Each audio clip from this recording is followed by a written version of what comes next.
Faudra-t-il à chaque fois une bonne catastrophe pour se remettre à penser?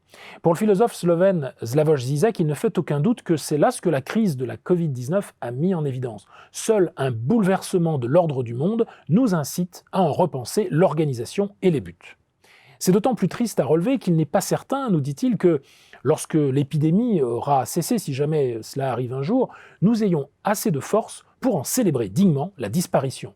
Car, prédit Zizek, l'un des intellectuels européens les plus influents du moment, les effets de la pandémie sur notre équilibre psychique seront pour le moins sévères. Une étude réalisée par le Wellbeing Trust, une fondation dédiée aux enjeux de la santé publique, a évalué pour les seuls États-Unis à 75 000 le nombre à venir de morts par overdose ou alcoolisme, mais aussi par suicide, directement liés à la pandémie de coronavirus. Tout se passe comme si finalement nos sociétés ressemblaient de plus en plus aux personnes qui se savent condamnées et qui suivent à ce titre un processus en 5 phases telles que décrites dans les travaux d'Elisabeth Kubler-Ross auxquelles notre auteur se réfère ici. Le déni, la colère, puis la négociation, la dépression et enfin l'acceptation. Du reste, si nous prenons le cas français, il faut reconnaître que cette grille d'analyse fonctionne assez bien. Le déni, nous l'avons connu lorsqu'il était de bon ton de ne pas porter de masque. La colère a été ressentie lorsque nous nous sommes aperçus finalement que ces masques étaient introuvables. La négociation ensuite, lorsqu'il a fallu imposer un confinement moyennant différentes formes de compensation, notamment financière. La dépression s'est produite quand le déconfinement eut lieu et que nous avions nous-mêmes un peu changé, mais pas le monde autour de nous. Le désastre ruine tout en laissant tout en l'état, écrivait déjà au siècle dernier le romancier Maurice Blanchot. Enfin, le temps de l'acceptation sans doute, celui d'un second confinement pas tellement mieux préparé que le premier.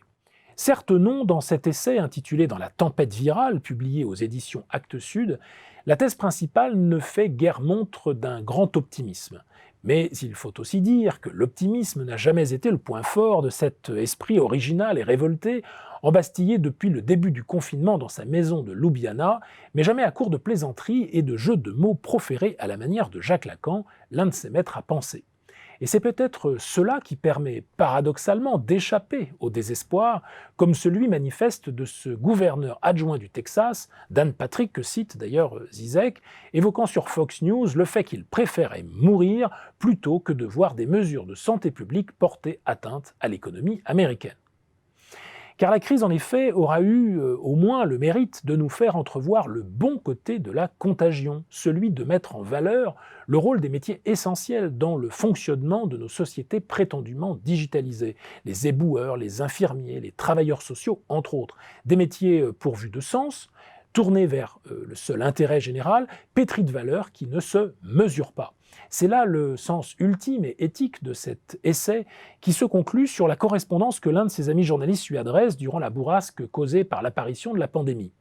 Tout le monde travaille de chez soi, jour et nuit, en participant aux visioconférences, en prenant soin des enfants, en leur faisant faire leurs devoirs, sans se demander pourquoi faire cela, pourquoi agir ainsi. Parce qu'il n'est plus du tout question de faire de l'argent pour pouvoir partir en vacances, puisque personne ne sait s'il y aura de nouveau des vacances, s'il y aura à nouveau de l'argent.